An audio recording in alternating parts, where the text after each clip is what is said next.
Welcome in to another, really not the first one, just the first one in a while, episode of Behind the Glass Sports. I'm Aiden Downs, joined as, not always, but usually, Mr. Hardy Graham and Mr. Will Miller are boots on the ground, still in Tuscaloosa, a man who is about to graduate. Is it winter graduation for you, or are we shooting for hmm spring? I graduate on the 14th. Look Listen, at we're just that. right here. We are 13 days away. You have one more Saturday, and then graduation is the one immediately following that. So, shout out to Mr. Miller, Mr. Will Miller, for finally getting it done. Uh, I know he's excited to get out into the job force and no longer be confined to the closet that is the JCM equipment room. That is so real. That's the realest thing I've ever heard. I do hate to be the bearer of bad news, and I hate to inform you that quite often life outside of the collegiate institution can often feel like its own metaphorical JCM equipment closet. But That is having the fair. piece of paper from an institution like Reese Pfeiffer does make things very helpful. So getting into it, we kind of sat here, truth be told, to all of you, hating the tide a little bit last week. And we all kind of wondered, hey, should we just put the show off till Sunday and do a full post mortuary on what was essentially supposed to feel like a wasted season in Kalen DeBoer's first swing of the bat, and more notably, Nick Sheridan and Kane Womack's first swings of the bat. It was rivalry weekend, and the new Yeah. AP poll came out a few hours ago, and I don't think that's what we're doing tonight, boys. No, it doesn't appear so.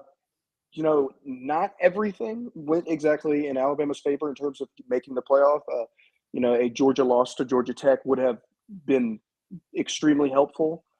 But a handful of teams were able to, catch an L this weekend. Alabama not being one of them. So right now, Alabama's moved up to number 11 in the AP poll, which means that if things stay put and all the teams that are projected to win their conference championships do win them, and that is how the playoff committee, selection committee, views the Crimson Tide as compared to a South Carolina or an Ole Miss or whoever, then Alabama would be in the field of 12. Not something I was really expecting to see, especially after dropping that game to Oklahoma last weekend.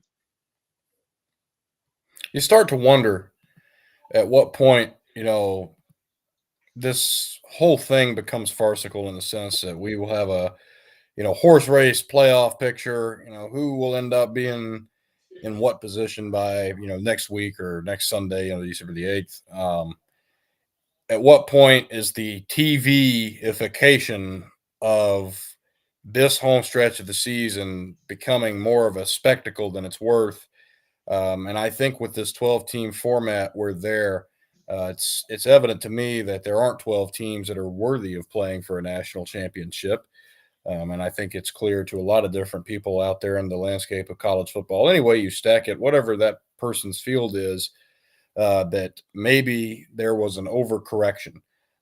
But rant aside, from a philosophical standpoint, I wonder if the committee will make any changes in terms of what they previously did when the 4-team playoff was still in force about choosing most deserving over best. Because if you start to get into the most deserving conversation, Alabama does not have the benefit of that this year, like a lot of people argued that they did last year. Yeah, I would absolutely agree. You know, got a couple of big wins, but the bad losses definitely hurt their case. I thought maybe Booger McFarland, of all people, put it best during, I think it was the halftime of the Texas A&M and Texas game Saturday evening as I sat there watching that. And he said, Alabama's highs are as high as any team in the country. And I think that's very true. But Alabama's problem is Alabama's lows are as low as any team in the country. When we talk about putting in a team like that, it forces me to harken back to a team like TCU making the playoff, which, yeah, they ended up beating Michigan in that quarterfinal game. But at the end of the day, they stepped to a proper opponent in Georgia. And maybe there's something to be talked about with the Connor Stallions and the sign stealing and all that nonsense and the adjustments that TCU made to their signs going into that game to throw Michigan off. But when they went to Georgia, it was a curb stomping, teeth on the ground and everything, and they weren't holding back. And it was a difficult television product to watch, and it was a mockery of the national championship game. And that's something that I think let's call it like it is. They did the 12-team format to benefit the TV contracts and the networks and make them more money. And I think that when you have too many teams in the field and you put in a team like Alabama potentially, or a team like Ohio State potentially, that, they can be as good as anybody in the country, but they crash out hard, unpredictably. You're risking in this first year of this big new format that you have tried to sell the entire country on, despite most people's kind of hesitations to it. You're presenting this as a watered down product, and you're going to make people lose interest. And now we're going to be scrambling potentially in a few years to change everything again. In my opinion, we should be scrambling to change everything again, because we never should have changed this in the first place. But we've skinned that cat about as many ways as I can think to skin it. Yeah. One thing with the 12-team playoff, because I am a supporter of it, I don't think there are 12 teams that have a realistic shot to win a national championship. But throwing more teams in there to stir things up, cause some noise. A team like an Alabama or an Ohio State that's going to have to play 4 games to win a national championship. A lot of these teams they might get a first round win, possibly win in that second round. But if you really look at it, if you're looking at some of these teams, the Big 12 champion is probably going to be this way. They're not likely to make a real run to the national championship. And once we get into the semifinals, where it's the top 4 teams, it will actually be the 4 best teams in the country, I think, at that point. Right now, just looking at it, I think there's probably only 3, maybe 4 teams that are good enough to, go through a long stretch like that and win all of those games. So right now, just looking at it, I don't, hate the idea of the 12-team playoff. But, at the end of the day, you're right about the, just wanting to make more money. It's more football. I, can't really complain too much about it. I'm thinking a lot about how the discussions change semantically, but the undertones don't, in the sense that it's still this which team over which team, how much does strength of schedule matter, how much are losses punished, how much does head-to-head matter. One of the big questions is, to what extent will a team be punished for participating in a conference championship game that it loses? You're picturing a team like Georgia with 2 losses, for example, which they were able to escape Athens this past weekend. And most people believe that they are in regardless of what happens against Texas coming up. And it's hard to argue with that. In terms of Alabama versus Georgia, Georgia will have had the benefit of, 1 extra win. Alabama, though, has the head-to-head over Georgia. And Georgia didn't win the conference, even though they played in the game, which Alabama, by its own fault and offensive straight-up malpractice against Oklahoma, not participating in the game, which is a whole separate issue in and of itself. But I think that's a question on a lot of people's minds. South Carolina's in the same boat. Certainly played better football than almost anybody over the past 6 weeks. They're a 3-loss team. Refs jobbed them against LSU. I think South Carolina is a true team that's on the outside looking in this picture, because Alabama has the head-to-head on them as well, even though Jalen Milroe tried with his unwise, uncalled-for first-half turnover at the end to put South Carolina in a position to win that game. But I think, like I said at the beginning of this whole paragraph, it's the same discussions that we're having when it's 4 teams as it is now. Whether the beholders of this new postseason wanted it that way or not is up to interpretation. But I think there's so many more variables, but not a lot of quote unquote changes. I think you're absolutely right. And so the question I come back to is the question I've asked all along is, why are we asking this of the kids that are technically still amateurs, I know obviously college football at this highest level is professional sports, and it's completely and obtusely ignorant to think otherwise. But I think it would also be fair to say that the starters are professionals, not necessarily the other 60 some odd guys on that roster. And we are asking them to play one, two, three, two more games. But we're asking them to play 4 extra games in the postseason in total, just so that pundits and fans can feel like they had a better idea of who the actual national champion was when they go to the bar and start talking shit to each other. At the end of the day, that's how I see it. And yet we are still having all of these same conversations. Nothing has changed. And we are asking more of these kids. We're asking them to risk getting injured before they go to the NFL and get their contracts more. But Aiden, to that point, if you play high school football in the state of Alabama, if you want to win a state championship, you have to play 15 games. So kids are already, I don't want to say they're used to playing, 15, 16 games, because very few players actually go on and play that whole 15 game schedule. And very few teams will actually play this whole, 16, possibly 17 game schedule. If things kind of work out in college football, they've had multiple bye weeks, things of that nature. So like these kids, and I'm not even going to address the part about them getting paid, because not everyone's getting paid the same. We can discuss that at another time. But I mean, you have elite level training staffs on the, Yes. as part of these institutions. If you're worried about the health of these players, first of all, teach them how to tackle better, properly, so that instead of just like leading with their head. Like what happened to the shoelace tackle? Non-contact injuries can happen in the weight room. Can happen this, that, the other. They can happen if you miss a step and trip on your way to class. Playing more games doesn't, exactly isn't something I'm really worried about for these kids' health, future, whatever.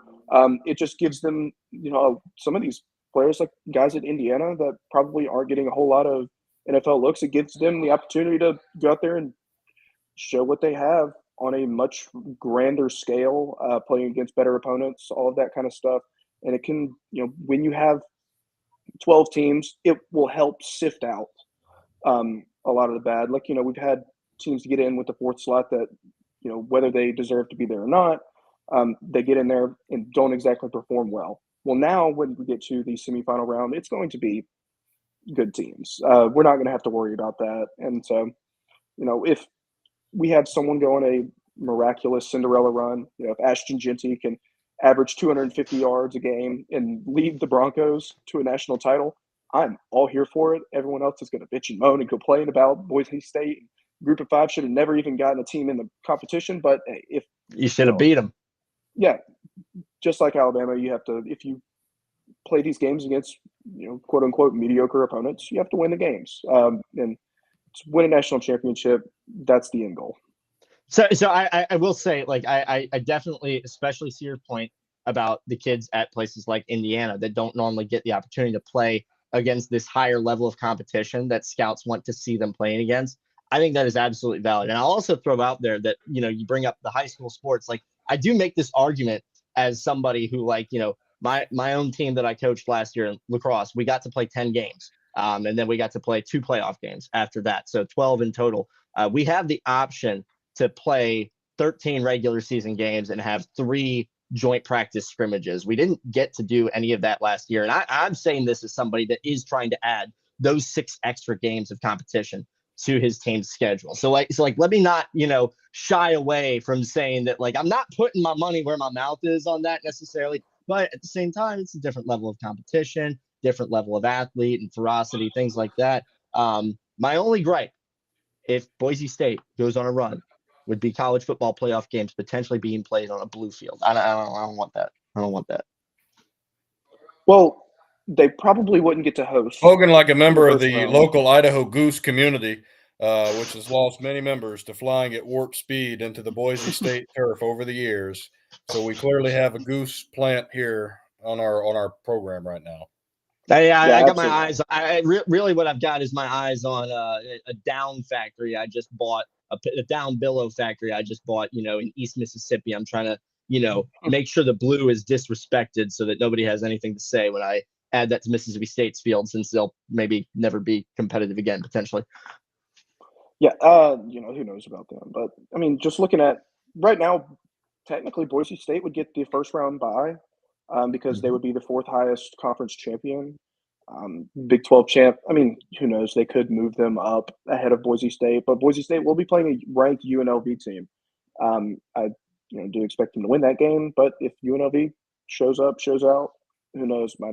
Might get an American Conference champion in there. Maybe the Army Black Knights would be pretty spectacular stuff to see. That window is still open.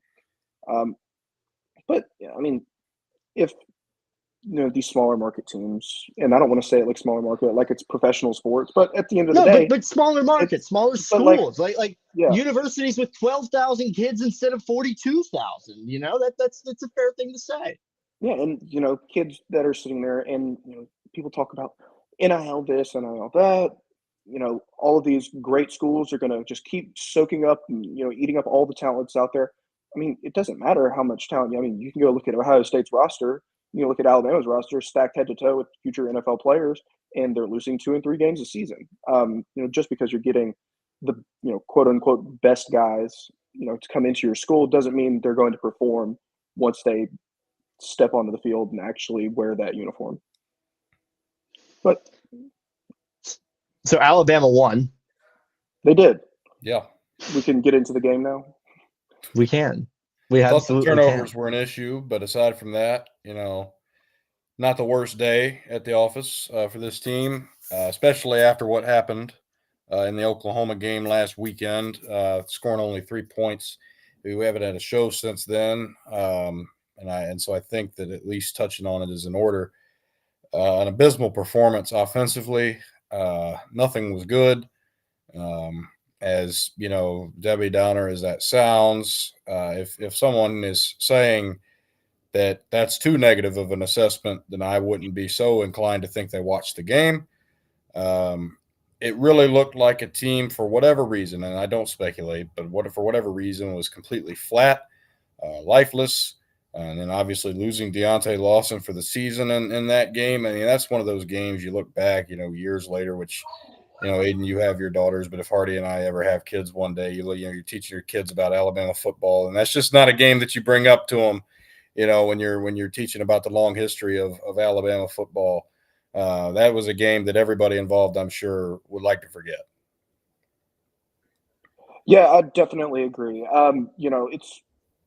You look back on it, and it was a game that I, looked when preseason, looking at the schedule, I said this might be something that we look back on, and it's this Oklahoma game is going to be one of the toughest challenges. Now, at that point, Oklahoma hadn't suffered tragic losses, especially in their wide receiver room, but Jackson Arnold was able to make enough plays. Losing the green dot with Deontay Lawson was a major sticking point in that game. But at the end of the day, you have to adjust to what Oklahoma is trying to do offensively. Alabama simply refused to do that and let Oklahoma just, drive the ball right down the field. Ball down their throat. Yeah, and hopefully it's something that has been addressed. Losing your starting middle linebacker, a guy that was expected to be one of the best linebackers in college football coming into the season. Definitely a big deal. They did a better job this week for sure of not letting Jarquez Hunter, really pop off a lot. Peyton Thorne still, scrambled, picked up 42 yards on the ground. So, not nearly as bad. The back end got burned a little bit. Peyton Thorne had like 301 yards of passing against the Tide, but they were behind most of the game, so they couldn't really get into a lot of their rushing attack. Well, and they also failed to make a lot of points out of a lot of those drives, especially in the second half, where he would get the big chunk passing plays. I thought the defense did a really good job of bending, not breaking, against an Auburn offense that I personally have given a lot of credit to throughout the year. You watch them play the games. And again, I think Hugh Freeze probably sounds like a broken record to a lot of people talking about, but they fight hard and they're in every game. And I don't think he's wrong. I think the difference for Auburn this year was having a quarterback that knew how to not throw an interception for the first half of the season. And Peyton Thorne got his act together as the year wore on. That was Auburn's best shot that Alabama got, and it was a pretty good shot.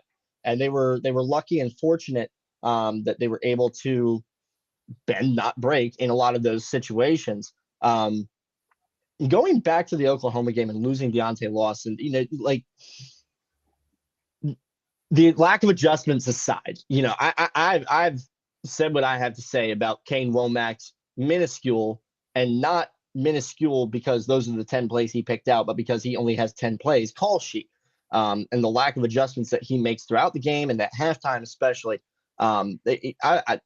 There's only so much I can say about that without being an in-depth film analysis knowledgeable guy. Hardy, you and Will, especially you, I think, are probably more qualified to talk about that from a schematics standpoint. Losing Deontay Lawson as the green dot, coupled with the 3 losses this year only being on the road in tough environments, I sort of wonder, in college football, where road noise and crowd involvement and the stadium environment is a much bigger factor than at any level of professional sports.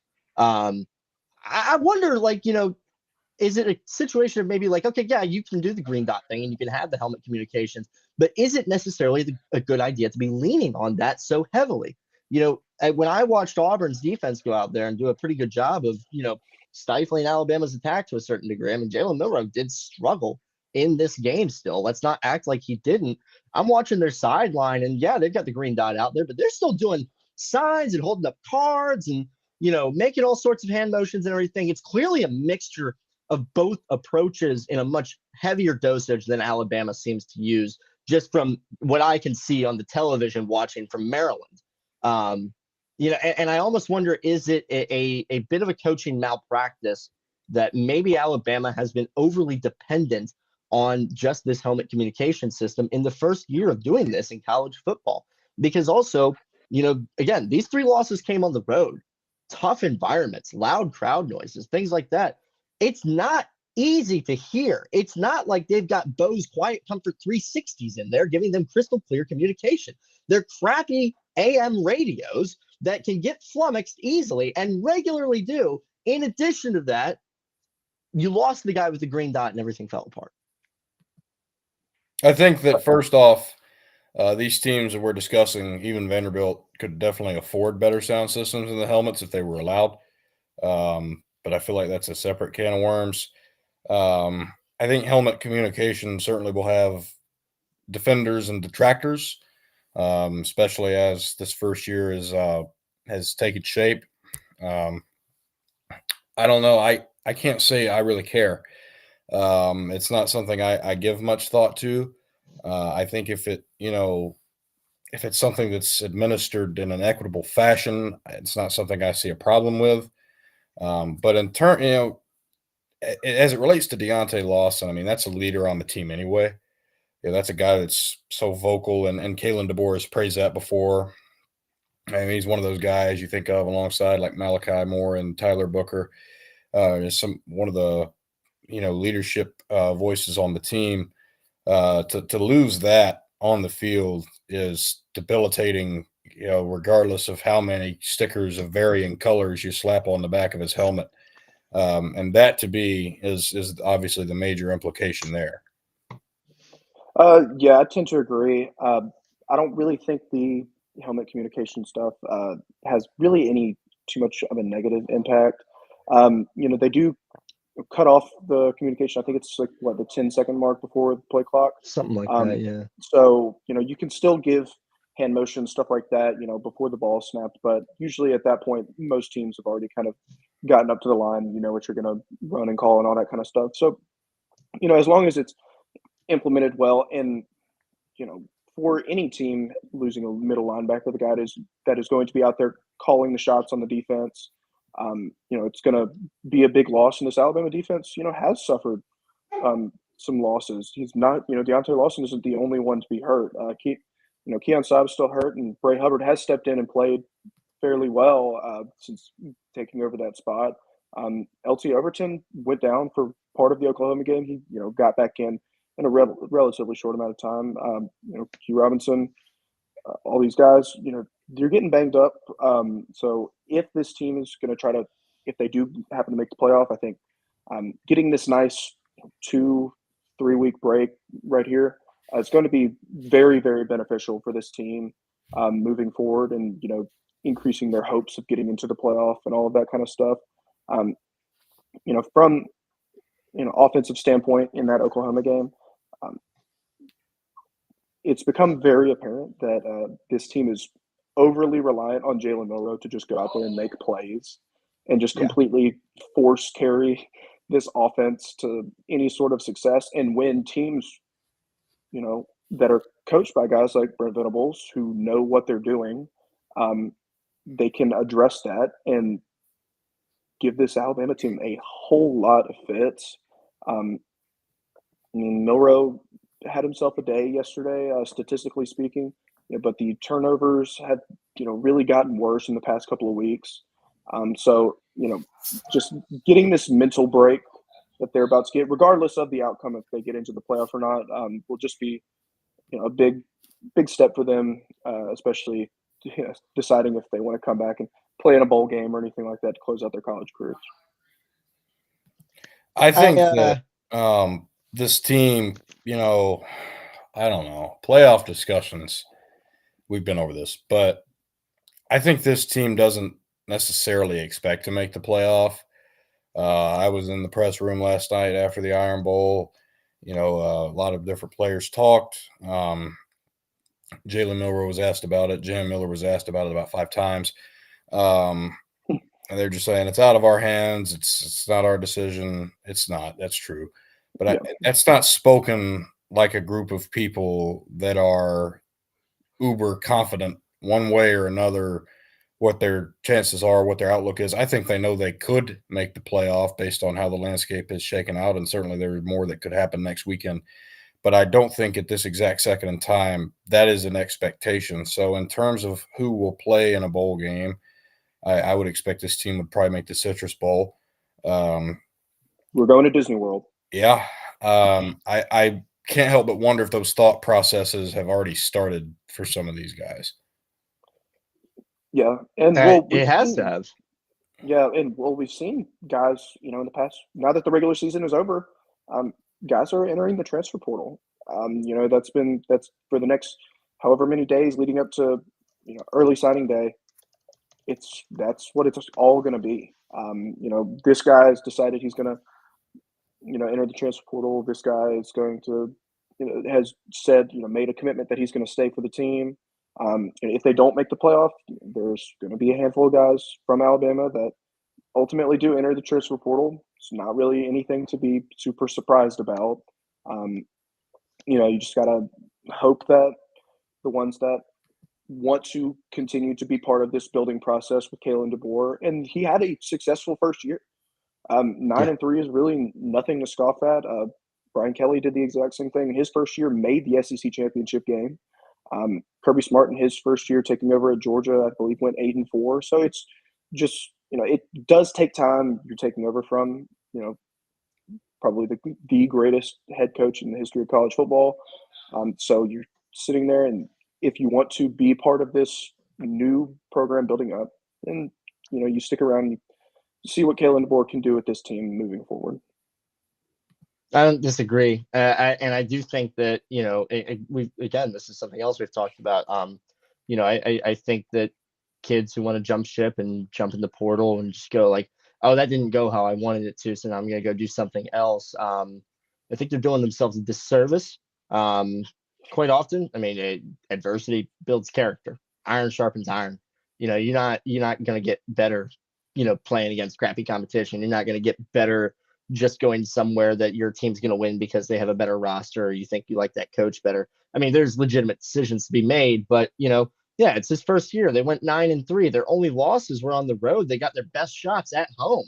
That says a lot. There's a lot to look forward to in the building of this program. But there are changes that need to be made moving forward. And there's some rumors floating around that one of those changes is going to come at the offensive coordinator position. There is Now, no I smoke don't know, on those that I'm as yet aware of. right? But it is something people have talked about. I'm not going to sit here and throw water on it because I think it's going to happen, but that's my personal opinion. This is Yeah, me editorializing, and that's the sentiment that a lot of people have right now. and so it's worth. I'm curious. Yes, 9-3 is a success. You still might make the college football playoff. Although, the vibe in the locker room that you're talking about is important because I'm sure those guys hear more legitimate things than any of us do about how things are going as far as the powers that be in their decision making. But like Will, if you're Kalen DeBoer, you seen what you saw. You see how over reliant your team is on Ryan Williams, despite the fact that every time you remember Jeremy Bernard is out there, he puts up production for you and moves the chains and gets you in scoring position. I've watched instance after instance after instance where Milrow doesn't even look at the right side of the field, or the left side, and then there's free rusher coming and a running back isn't ready to chip him because nothing's been checked into or anything like that. And yet we still let him go out there and just kind of do the Jalen Milrow show to a degree. Will, in your opinion, not in your editorial, I work for Bama Central opinion, but in your personal opinion of Will Miller, would you make a change at coordinator after a 9-3 first season here in Tuscaloosa? It's a good question. And I know it's a yes or no question, but I'm going to explain first. I'd rather you. I love your thoughts. That's what You I'm looking know, for. I don't want yes or no. I've spoken to Nick Sheridan. I've seen how Nick Sheridan calls a football game. I've heard how his players speak about him here. I just don't know that the record is conducive to, like you mentioned, Aiden, the steps forward that are going to happen, that are expected to happen under Kalen DeBoer's leadership, because they're, for as much as you can say 9-3, maybe that's a baseline of where a lot of people thought this team would be. That's true.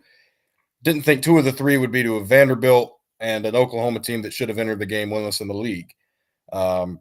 These details are important. And I think that a lot of other details are important, like the fact that Jalen Milrow has been hot and cold all season long. Or like the fact that, I don't think that the unit is being utilized to its full potential. In the early season, there's a lot you can say about that. Not so now.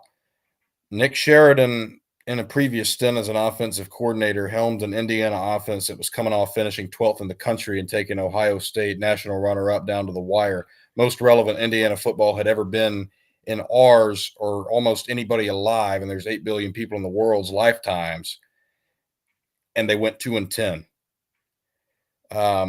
I think that things stand where they stand.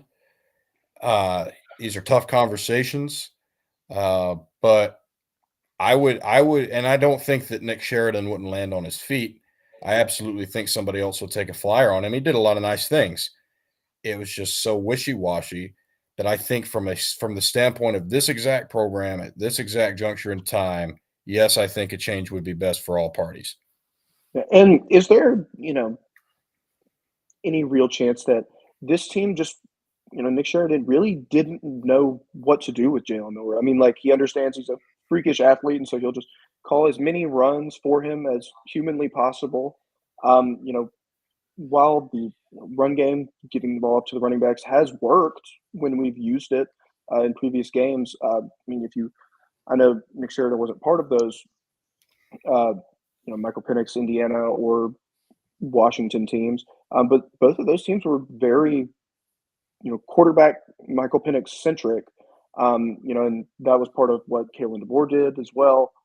So, do we think that just in general might need to just spread out some of like the usage among this team? I mean, Kendrick Law is still like not being used like whatsoever, and maybe that is on on Sheridan to go out there and make a change, be willing to do that. But at the end of the day, like, how much of this is on him? How much of it is on you know Jalen Milrow just not being able to go out there and make the right reads and check out of some certain things? Do they even give him the freedom to do all of that?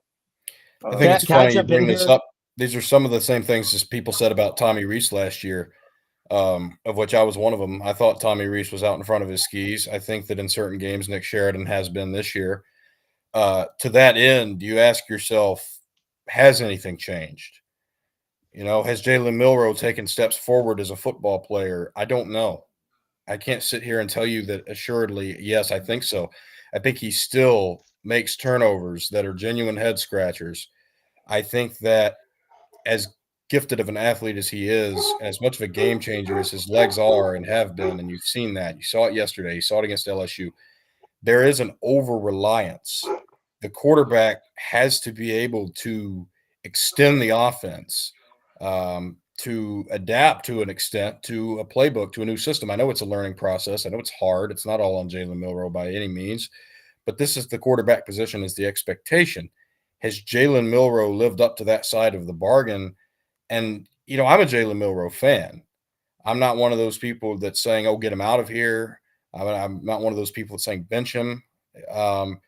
But, there were, point blank, he was expected to be a bona fide Heisman contender this year, right there up at the top. Expected to show substantial improvement as a passer. He had great weapons around him and Ryan Williams and Jeremy Bernard, because let's face it, this Alabama wide receiver room is not what it used to be. Now, granted, historically, there's not much precedent for that, what it used to be at the, end of last decade, turn of this decade. But be that as it may, the position group improved ostensibly on paper this past offseason. Has that really shown in the results? Again, I don't know. So I think there's still pieces to be put in place for the offense as a whole. I I think I completely agree with you, but I am going to go so far as to say that I do know that there really hasn't been any change or improvement. I've watched 12 games. Nick Sheridan, you've had 12 games with this guy. The first 6 games of the season, had you lost 3 games, gone 3-3, and said, I've had a hard time figuring out how to use Jalen Milroe, okay. If you go on a 6-0 run after that, a la Shane Beamer and the South Carolina Gamecocks, who probably deserve a spot as a 3-loss SEC team more than Alabama because of that, nothing's changed. You haven't changed how you're using him. You haven't made adjustments. He does look the same, in my opinion. There's been no change in an awareness of ball security. I mean, some of these fumbles are head I would argue it's scratching. been He's worse. running. The amount of interceptions he's thrown. I was trying not to say it. That's why we have 3 people on the show. Yeah, he fumbled the ball multiple times yesterday. He's running up the gut with the ball out in front of him like this. Like, what are you doing? This is high school crap. Please just take care of the football. If you don't turn the ball over, you don't put yourself in these horrible situations. If you don't throw the pick against Tennessee down there at the goal line, then who knows? You probably go up 2 scores and you win the game. If you don't throw the pick against South Carolina right before the half, then they're not really in that game. And not in this conversation because they weren't in that game. Yeah, the gaudy interceptions that he's thrown this season. He hasn't thrown any arm punts, like deep picks down the field, really, because he is an incredible deep ball thrower, and Ryan Williams can make plays on just about any ball that is thrown to him down the field. But all the short intermediate stuff, he gets the snap, and he is looking right where he's going to throw the ball from the moment he gets the snap. Any good defensive player can make a play on the ball. The linebackers have eaten up some of those slant routes that he's tried to throw that have just been abysmal. And if he's going to lead this team potentially to a national championship, he doesn't have to be spectacular at throwing the ball. He just has to not be bad. Because he's still – the team is still good enough, has enough pieces around him that they can get into dogfight games and win. But the problem is when you're turning the ball over and setting up the other team in very easy scoring positions, or just allowing them to score on those turnovers altogether, then it first of all makes you look bad as a quarterback for making such a bad play, and then everyone else on the team is just like, oh my god, like can this guy please just figure it out?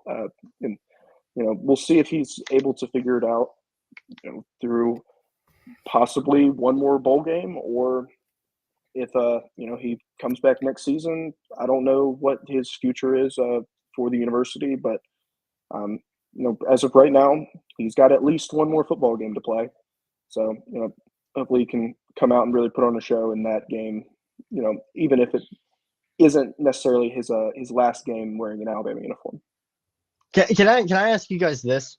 Knowing what you know about Jalen Milroe at the end of this season, and again, going back to the question of this offensive staff and their ability to develop a quarterback. And granted, they didn't recruit Jalen Milroe. They didn't go out and get him, but, he's a hell of an athlete, and you took over a program with him, and you made the decision to not start your guy in Austin Mack. After a season of this staff with Jalen Milroe, I mean, like, would you take Jalen Milroe right now over first half of his freshman season, Jalen Hurts?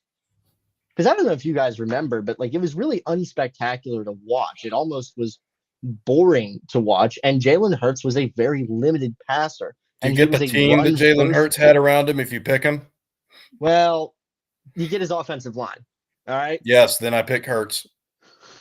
But that's a whole separate conversation though that you open up with the offensive line. It's the ball security. It's the don't go out there and lose me the game. That's the thing. The basics of the quarterback position, I feel like, aren't even necessarily being taught to him. And if they are being taught to him, the more damning question I have, is why haven't you benched him? Tom Brady addressed something about this like a month ago. Quarterbacks are not brought into these programs. They're not learning the program. They're not really being developed anymore. They're taught the playbook, and then they're expected to go out there and make plays. Guys there's not as much of the actual, developing the mental processing that it takes, to be a,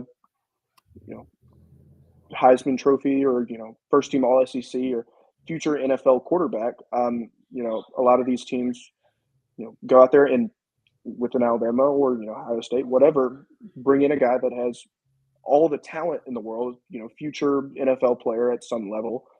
But they're not really putting in a lot of work to make him better up top, because they know that at the end of the day, he's going to be able to make crazy plays. And we'll see. And he had a couple of years to sit back and develop, whether you want to call it that or not, while Bryce Young was starting. And, when he made his first career start against Texas A&M, it was shaky. Everyone kind of expected that big environment. And I think the last time we did this show, I mentioned that Jalen Milroe still doesn't look that much different than he did 2 years ago against Texas A&M. He's definitely improved here and there. Some of the offensive weapons around him are a lot better than that what he had that year against A&M. But at the end of the day, I mean, some of the stuff he's doing is, that game against A&M, he had 3 fumbles. So it's, you just turn the clock back and you don't know how much he's really gotten better, especially. But I mean, when you have multiple offensive coordinators cycling through, it's hard to get a real feel for the team. So, if he wants to come back, and if Nick Sheridan's going to come back, that remains to be seen. But I do feel like next year, where he's got finally 2 years under the same OC, he could take that step forward if he decides to come back. But I think he's probably going to the NFL, would be my biggest guess. I don't think he comes back. You asked me earlier, what's my personal opinion? That's my personal opinion. I think he played his last game at home last night. I don't know if or how much of that has to do with the outside noise. Jalen Milroe is subject to more criticism than most, which a lot of that is disproportionate and patently unfair. What effect it has, not something I can answer definitively for myself. I'm not the man. I'm not close with the man. So that's not something I can really postulate about one way or the other. But I do think he sees a future for himself in pro football. I do think he sees continued improvement in his game, which already has, really strong points. One of the best athletes that I've seen. Uh, and yeah, there's a very high ceiling for him. I think he knows that. I think the people around him know that, and they'll advise him to that end. And so, with that in mind, and I think he would get drafted. So I think that's what he'll probably do as well. All right. We'll see if they make the playoff. Yeah. I mean, right now it's just a wait and see game. But something that we're not waiting and seeing is this Alabama basketball team. If you want to get into that for a second, they dropped absolutely the championship game in the Players Era Festival to a now undefeated Oregon Ducks team. That will probably be ranked in the top 15 tomorrow. Yeah. And it's every bit deserved. Yeah, they've been very good. I can get into whether that was a goaltend or not. Which it was whatever not, the refs blew the whistle. It wasn't. And whatever. We allowed the game to be in a position where that affected it as greatly as it did. That's what we can say about that. Yeah, and part of that is, Mark Sears has been kind of up and down this season. He was a guy that came in expected to be, first team All-American type of guy. He's had a few games that he's gone out and scored over 20 points, but a lot of the games this season he's just been kind of rough to watch. Hasn't been really knocking down his shots at the same clip, knocking down his free throws at the same clip as he was last season, and he was otherworldly last year. So it's not unexpected that he's taken a slight decline in production, but if this team wants to get where it was last year, even further in the NCAA tournament in March, they'll need him to be at his absolute best. Especially if they're going to be doing this without Latrell Wrightsell. Which I don't know. The game was the secondary result. The game was the secondary result last night. I think his Achilles is gone, which would mean an unfortunate on so many ways, on so many levels into his season and Alabama career. What a player that kid is, and come back and be part of this team that really has singular goal in mind of cutting down the nets at the end. And the expectation by all was he would be a big part of that, and he still can be, just not in the form anybody wants, him least of all. Yeah, a guy like Latrell Wrightsell has been, part of this program. Did historical things last year. Was one of the best shooters on the team. Is definitely going to be a piece that is missed. Looking to the bright side in this situation, the Crimson Tide does have a lot of depth at that the guard position. The Baron Fallon has been really good. Aiden Holloway has been knocking down shots. Chris Youngblood will be back at some point.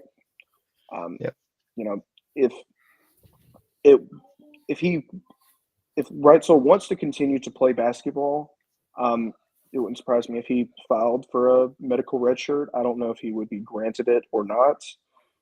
But if he wants to continue playing, post injury, I know an Achilles is one of the toughest things to come back from. But so if whatever his future is, whatever he wants to do, I'm sure the university would gladly accept him back on the team next season if he wanted to apply for that red shirt. Otherwise, I imagine he will be the biggest supporter on our bench the entire season. Just hopefully it's not torn Achilles. Hopefully it's just ruptured, something like that. He can be back at a later point in the season, to be named later. But, right now, I'm sure Nate Oates and the rest of the team is planning for a worst case scenario in terms of that injury. This team has so much depth. Chris Youngblood hasn't played all year yet. His timeline is clearing up. He'll likely be back in that Creighton game a couple weeks from yesterday, excuse me.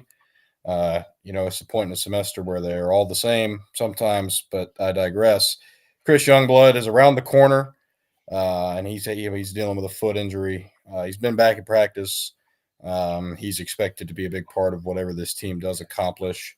They do have the ability to have a next man up mentality if need be, which you never want to need to do that. Yeah. But it's good to have it. Yeah. I mean, it's it's like you say, if it's better to not need it and have it, because then all of a sudden things flip on a dime and you do.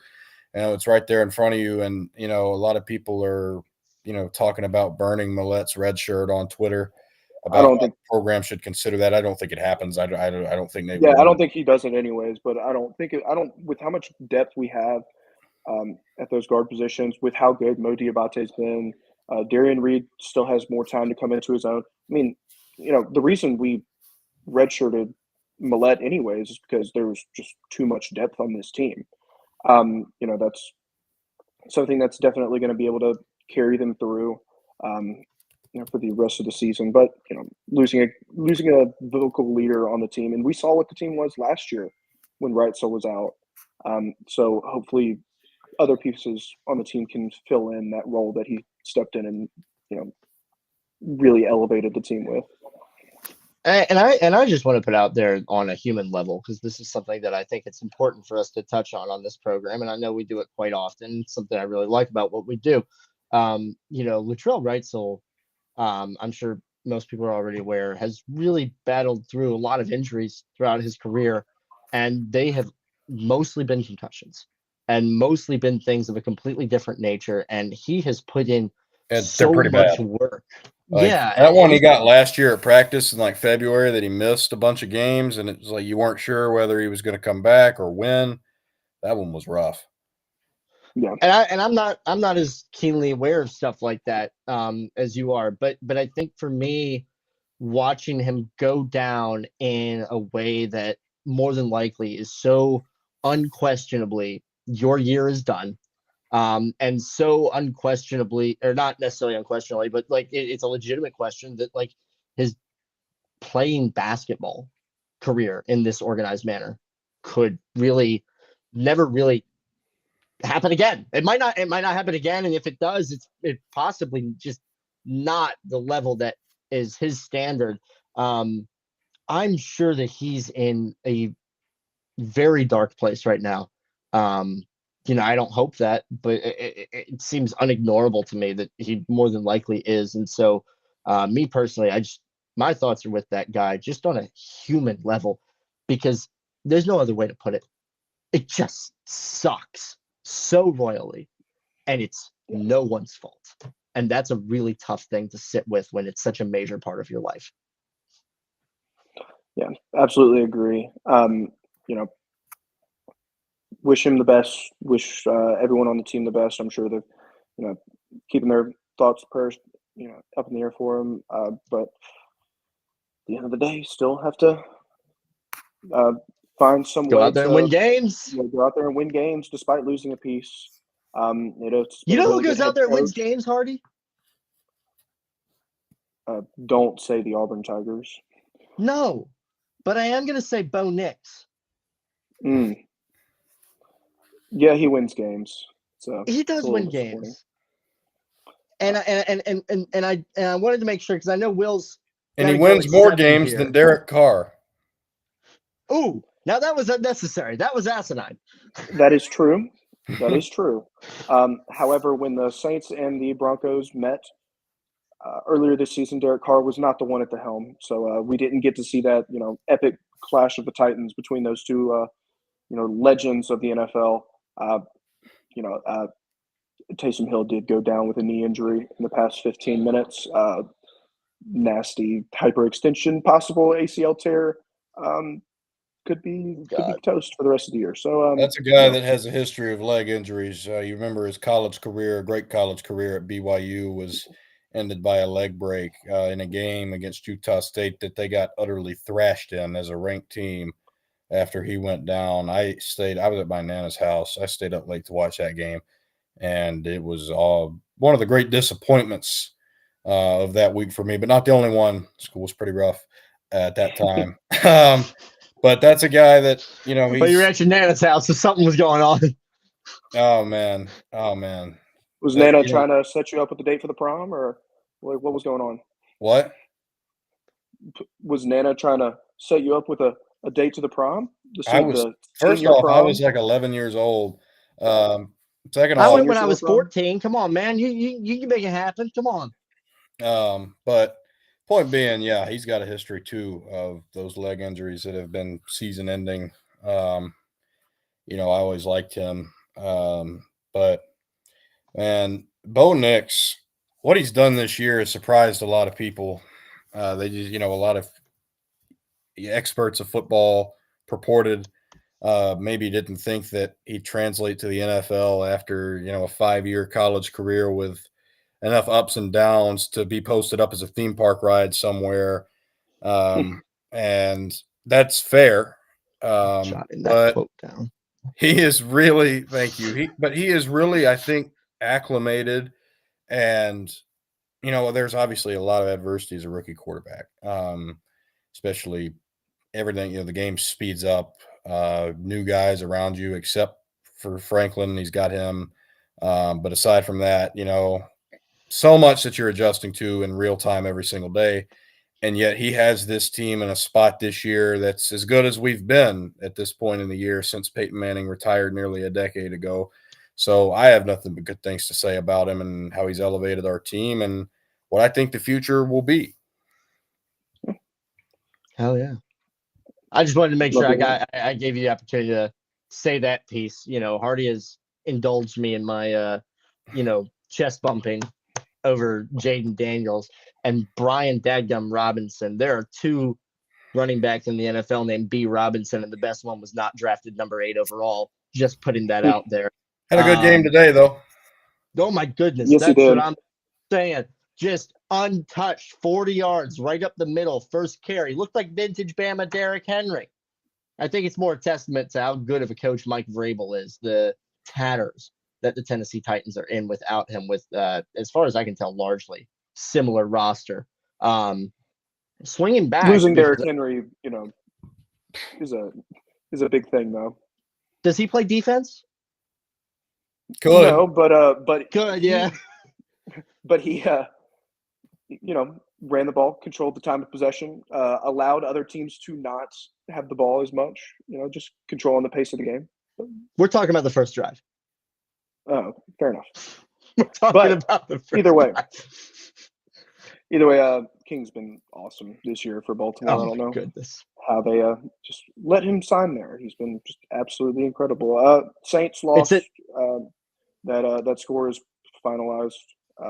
Let's go. Could not. Better draft pick. Yep, we'll see what Mickey Loomis wants to do. If Taysom Hill is out indefinitely, just pick Jalen Milroe in the 5th round and plug him into the exact same role and live with it. He might do it Bo Nix. He might have been so up and down in college. He gets to the NFL, gets some decent stability, Yeah, you never know. I wouldn't call the New Orleans Saints stability whatsoever. They're stably It bad. is more or less, yes. But it's hopefully they can continue to suck and not try to keep this playoff push going and end up with like the 14th pick, because the only person I want around that area in the draft would be Luther Burden, and they probably wouldn't be smart enough to draft him anyways. So with that said, I think I'm done for the evening. All right, Alabama basketball coming up. We've got UNC this week, Creighton shortly thereafter. Opportunity to bounce back after what was a tough loss to a good team.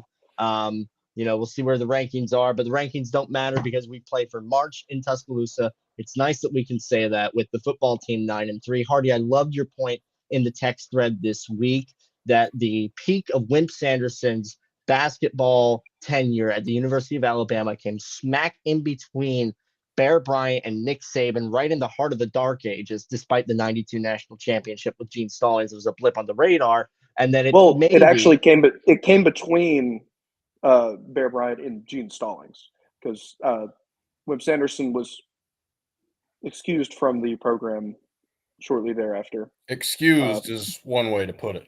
Was it that early in the 90s? I thought it was a little It was later in the 92, 90s. right? Yeah, 92. Oh, wow. Okay. Yeah. All right. So yeah, proper Dark Ages. Okay. It was Yeah, before Stallings won the championship. Yeah, I think so. I totally didn't so, produce that guy's show for 2 years and got that wrong there. That was Yeah, so- well, so Nate In Oates' fairness, prime- it's not Wimp's favorite subject. fair enough, but hopefully Nate Oates can, capture that same energy and go on some crazy, hopefully longer than just 7-year run ending in turmoil, but a possible 20-year run as the head coach for the Alabama Crimson Tide, and Did find you just himself. wish a 20-year Dark Age on the football team? How freaking dare Bog, you, or a sir? bog, excuse me. I got the Ogs wrong. To be fair, we just went through about a 20-year golden age of Alabama football, so like it balances out. Let's let the bleeping old guys have a couple of decades here. All right. Why not? No fog advisories for a while, folks. Buckle up and find multiple sports you enjoy in Tuscaloosa, because let's be honest, look around the parity of college football, and 9-3 might be a pretty damn good season for a little bit. Thank you, everybody, for tuning into another episode of Behind the Glass Sports. We'll be back. Are we coming back Wednesday? I guess. Is there any Trying to think. games? Yeah, that's the North Carolina game that day. Yeah, North Carolina It's- game. We could wait until next Sunday. That's when they release the college football playoff ranking. Do it next Sunday or Monday. Do we want to do a release party? We can do a rankings